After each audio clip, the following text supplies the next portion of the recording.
दोस्तों आज की यह घटना राजधानी दिल्ली के कमल मार्केट थाना क्षेत्र के जीबी रोड स्थित कोठा नंबर 68 से जुड़ी हुई है। अगस्त 2019 के पहले सप्ताह में करोल बाग में रहने वाला एक युवक को अज्ञात नंबर से कॉल आता है।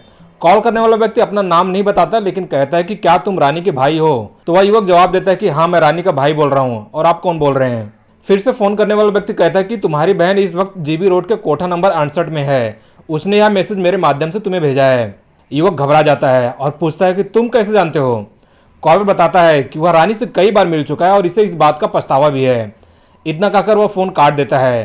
रानी का भाई यह सब सुनकर रोते हुए अपनी मां के पास जाता है और कहता है कि मुझे दिल्ली जाना है, बहन की खबर मिली है। यह सुनकर उसकी मां भी चिंतित हो जाती है, लेकिन बेटे को अनुमति दे देती है वहां पर जाने के लिए। युवक तुरंत कोलकाता से दिल्ली के लिए रवाना हो जाता है। दिल्ली पहुंचने के बाद वह सबसे पहले उसी नंबर पर कॉल करता है जिससे उसे यह सूचना मिली थी। वह कॉल करने वाले व्यक्ति से मिलने की गुजारिश करता है। उस व्यक्ति का भी कोलकाता से संबंध होता है। वे दोनों करोल बाग में मिलते हैं, जहां वह उसे सलाह देता है कि कोई भी कदम उठाने से पहले सोच समझकर काम करना, वरना तुम्हारी बहन की भी जान जा सकती है और तुम भी खतरे में पड़ सकते हो। वह आदमी योजना बनाकर कोठा नंबर 68 पर जाता है। वहां उसे अंदर जाने के लिए पहले एक मैनेजर से मिलना होता है। वह कहता है कि मुझे एक लड़की से मिलना है। उसे कई लड़कियों से मिलवाया जाता है, लेकिन वह सभी को रिजेक्ट कर देता है।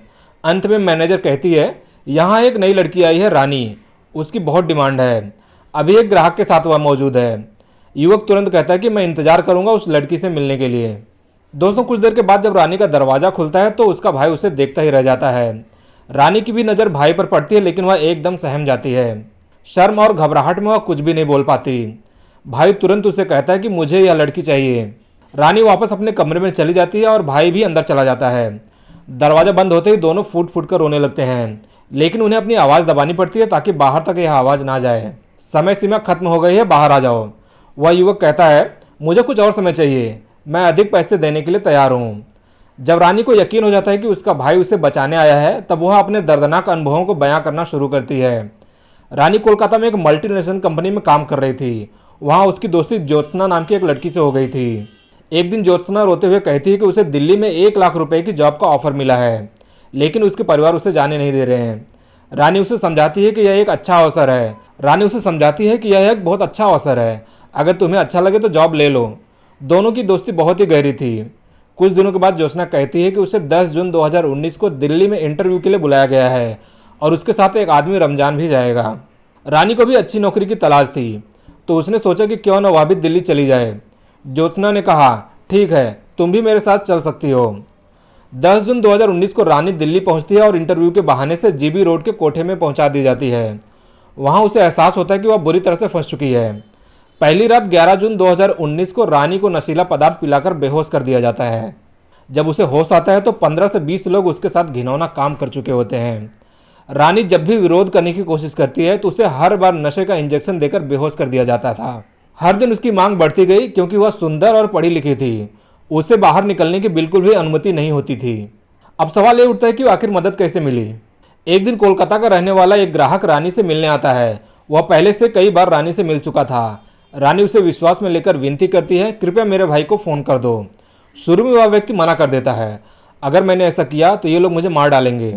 लेकिन रानी के आंसू उसे मजबूर कर देते हैं और वह किसी तरह उसका संदेश उसके भाई तक पहुंचा देता है।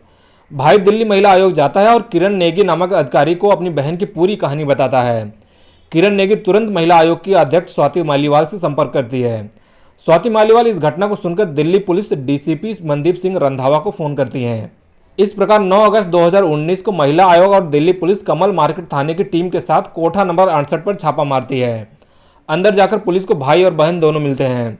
कोठी के मैनेजर को गिरफ्तार कर लिया जाता है और जिन लोगों ने रानी को यहां तक पहुंचाया था उनके खिलाफ धारा 370, 376, 10 और 134 के तहत केस दर्ज किया जाता है। मीडिया में इस घटना की खूब चर्चा होती है। लोग स्वाति मालीवाल, डीसीपी मनदीप सिंह रंधावा और किरण नेगी की तारीफ करते हैं।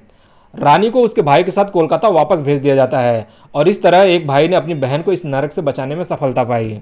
दोस्तों यह कहानी दिखाती है कि किस तरह मानव तस्करी और देह व्यापार में मासूम लड़कियों को फंसाया जाता है। यह भाई का साहस और महिला आयोग की तत्परता ही थी जिससे रानी को बचाया जा सका।